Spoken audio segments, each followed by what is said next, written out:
好啦，咁啊唔知點解呢排成日聽到要申請信用卡咧，去有一啲嘅優惠。咁啊，周圍嘅朋友都喺度講話要申請呢啲咁樣嘅優惠啦。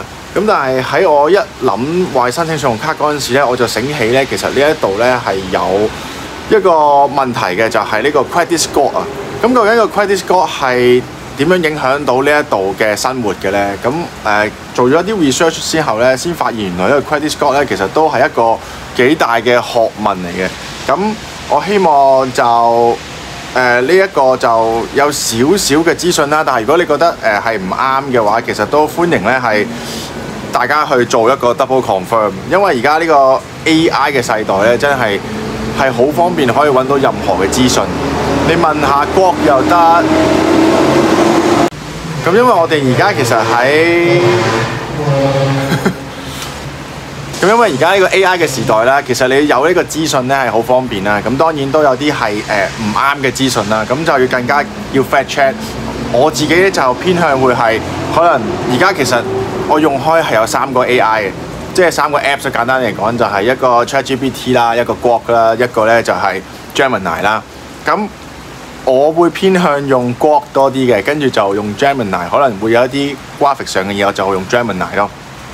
GPT 係一啲好似俾我感覺上比較機械形式嘅一啲答法，咁就可能係一啲比較 formal 啲啊，諸如此類。我好少用 ChatGPT 嘅，而家已經咁就係啦。咁啊講解下究竟呢個credit score 啊喺呢一度究竟係點玩㗎啦。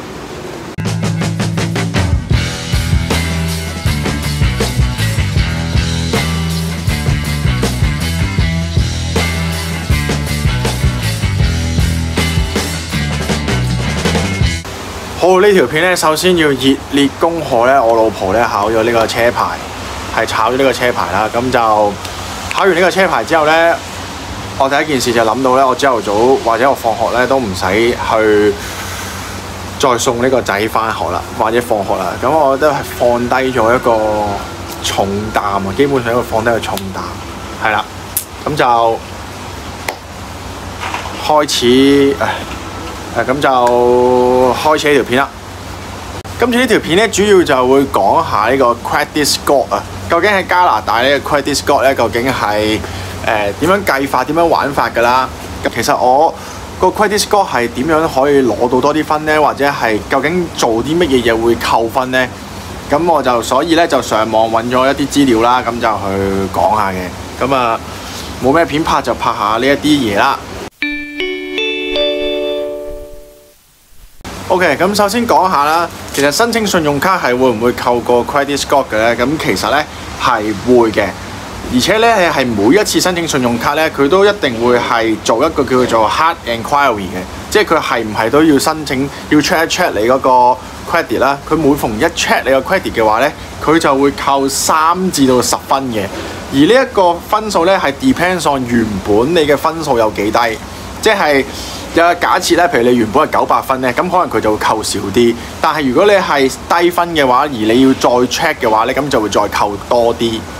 咁我好記得我之前我諗2年前申請，2年前啦，初嚟報到嗰陣時咧，成日入去 Walmart 啊或者 Superstore 啦，咁佢哋都會問你會唔會申請信用卡啊，會唔會申請呢個信用卡嗰個信用卡啊？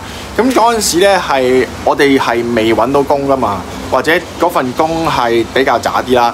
咁就我記得我試過申請3次 Walmart 個信用卡咧，我都係申請唔成功嘅，就係因為我冇收入啦。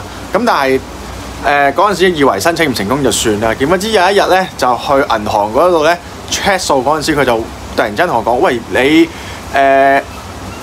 申請得太多信用卡咯，同埋咧你 ban 咗太多次咧，咁所以咧而家扣咗差唔多20分啊！我唔知點解扣咗20分，咁我就咁好啦。咁仲有啲乜嘢係會扣分嘅咧？咁當然就係一個遲還款啦，即係譬如你如果遲過30日咧，咁其實佢就會一次過咧就會扣50至到100分嘅。咁然之後就係爆卡啊！爆卡我諗大部分人都可能會試過，而爆卡其實佢個額度咧就係超過90% 啊！咁其實有機會咧就直接扣幾十分嘅。即係可能你個信用卡嘅額度係3000蚊，但係你就可能已經用咗2700，咁咧其實咧就會直接咧扣分嘅。咁當然仲有可能你俾人收數啦，你追債啊嗰啲咧，咁其實都係會扣分啦。咁而最壞情況就係破產。佢話破產咧，直接咧就扣200至300分嘅。咁基本上咧就破產，你基本上係要換一個人生，你先可以再去有翻呢個 credit score。好啦，咁除咗呢啲咁金嘅一啲扣分嘅方法，仲有唔係扣分嘅一啲情況，仲有冇其他嘅一啲扣分咧？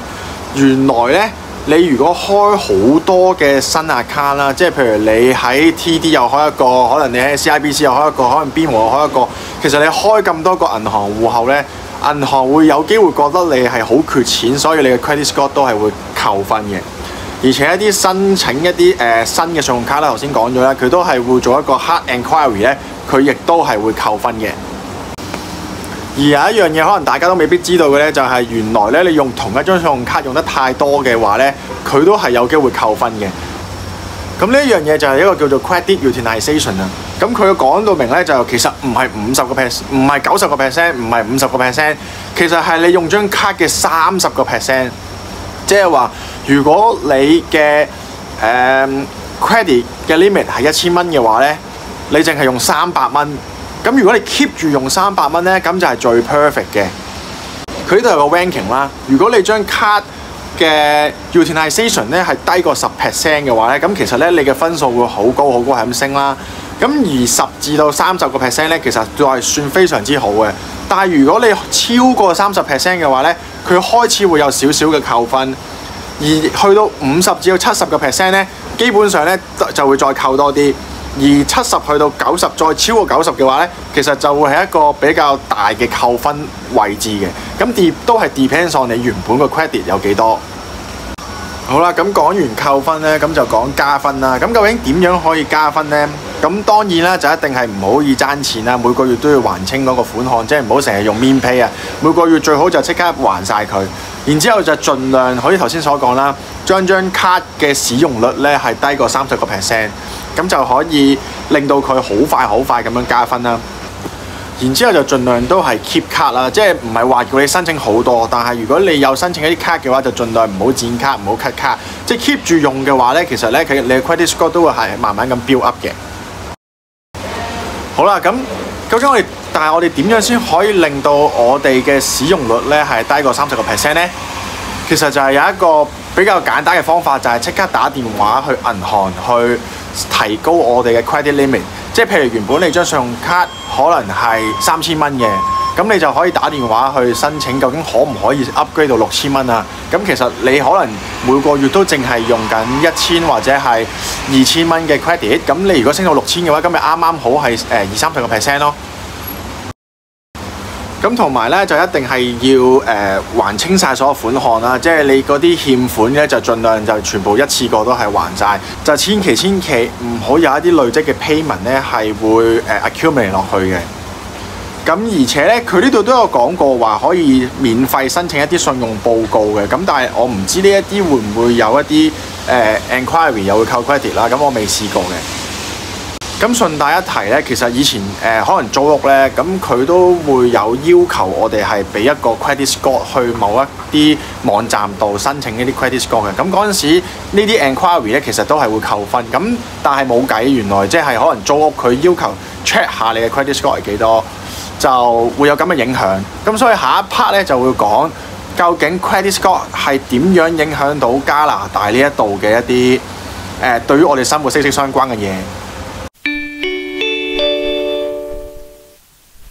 好啦，咁究竟 credit score 對於我哋嚟講，即係喺呢一度加拿大，究竟有啲咩影響呢？其實一個好嘅 credit score 咧，係都原來係幾影響到我哋呢啲咁嘅生活嘅。包括啲乜嘢呢？咁首先第一件事就係買樓啦。買樓咧其實都會 check 一 check 我哋嘅 credit 嘅。咁如果 credit 咧係高分嘅話咧，咁其實咧嗰個利率咧其實係可以降低啲嘅。咁我唔係好即係實質有一啲咁嘅數據啦，但係佢呢一度俾我嘅資料就係咧，如果你喺度係有88至到98嘅一啲 credit score 嘅話咧，咁其實佢嘅利率係可以降低差唔多1% 度。咁而去到750至到88呢個 range 咧，佢就會減到0.8至到0.5至0.8嘅利率咯。咁咁我真係唔知啱唔啱啦。咁我喺度講就係咯。咁我希望我做呢啲 research 佢都係啱㗎啦。其實點解無啦啦會講一個咁嘅 credit score 咧？就係之前有講啦，就突然之間有啲咁嘅問題爆咗出嚟，跟住究竟其實喺度係點樣嘅咧？咁我就會通常咧就將呢啲問題咧就分別問3個唔同嘅 AI。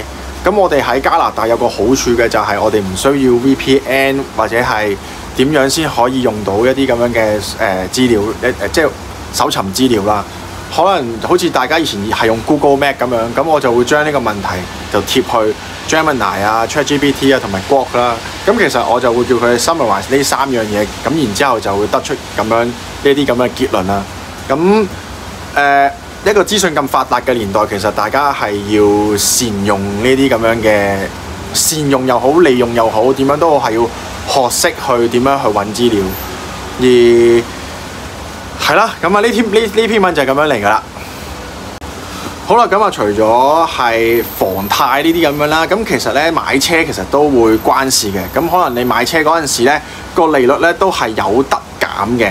如果你嘅 credit score 係好高分嘅話，好啦，咁跟住咧真係唔講唔知，原來咧 credit score 咧如果好低嘅話，其實咧咁原來係一啲手機嘅 plan 啊，或者係可能屋企啲水電煤啊，其實咧佢都有機會咧要額外收你嘅 deposit 嘅，就係因為你嘅 credit 差。佢呢度有講過，如果咧 credit 係去到660以下嘅話咧，其實咧呢啲嘢咧都係需要有 deposit 額外嘅 deposit 嘅，同埋有機會咧租屋啦，即係譬如可能業主佢會要求你俾個 credit score 佢，即係 check 下究竟你其實基本上係好似 check 你人品咁樣，睇下呢個人品好唔好啦，就係 based on 個 credit score。如果佢覺得你個 credit score 低嘅話，有機會唔租俾你啦，或者佢可能可以要求你額外俾一啲嘅 deposit 嘅。咁佢呢度有個極端嘅例子咧，就係你個 credit score 低過600分。咁其實我唔係好知道低過600分係咩概念啊，因為我一入到嚟嗰陣時，我嘅 credit score 其實都係750咁樣嘅，只不過係我可能申請完3次信用卡好低，咁然之後我又唔知道原來我個credit 嘅 utilization 之後信用卡唔可以用得太多啦。咁所以其實我係曾經 drop 到去700嘅，咁但係而家都叫做升翻咁樣，咁所以就我唔知道究竟600其實係咩一個概念啦。但係佢呢度講就話其實如果你低過600嘅話咧，其實好多信用卡咧都唔可以再申請啦，而且咧買樓咧都未必得嘅，因為咧你嘅 mortgage 咧好難會批到俾你。然之後就係有機會咧，如一啲銀行相關嘅工作咧，咩銀行金融啊、會計呢啲工作咧，其實係有機會咧係會 reject 你啦。咁我唔知會唔會咁誇張啦，連工都冇得返嘅。咁我都唔知如果低過600嘅話，我可以點樣繼續生活落去啦。好啦，咁呢條片講咗究竟有啲咩情況之下會減我哋嘅 credit score 啦，究竟我哋點樣可以加我哋 credit score 啦，同埋第3樣嘢就係我哋如果有低或者高嘅 credit score 嘅話，我哋究竟喺呢度生活會有啲咩好處或者唔好處啦。咁總結嚟講咧，就係高分啦。佢呢度嘅總結就係高分嘅 credit score 就係用錢生錢，低分咧就係用錢去輸錢啊。因為可能我哋要俾多啲嘅利息啦，因為如果低分嘅話，我哋可能要俾多啲嘅利息啦，或者要俾多啲嘅 deposit 啦，咁就會用錢去再要俾多啲錢啦。咁而高分嘅話，就可以令到我哋減少啲利息啦，亦都可以自己賺下呢啲咁樣嘅所謂嘅差價啦。好啦，咁今日呢條片大約就係咁樣啦。咁如果我有咩講錯嘅，亦都希望提醒翻啦。咁就下次再睇下咩講啦。拜。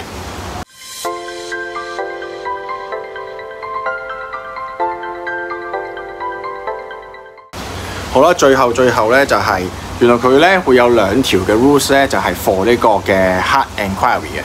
咁有一樣嘢叫做 wait shopping 嘅保護咧，即係譬如可能買車買樓嗰陣時咧，其實可能要 check 好多次你個 credit 㗎。即係你買樓嗰陣時，可能你問咗一間 mortgage，再問啦，咁可能咁樣唔通每一次問都會扣你嘅 credit score 咩？咁就唔係嘅，原來佢可以係喺14至到45日內咧係任 check 你嘅 credit 嘅。咁樣嘅話就唔使再下下都 hard enquiry，每次扣3分10分，3分10分。咁樣就搞唔掂啦。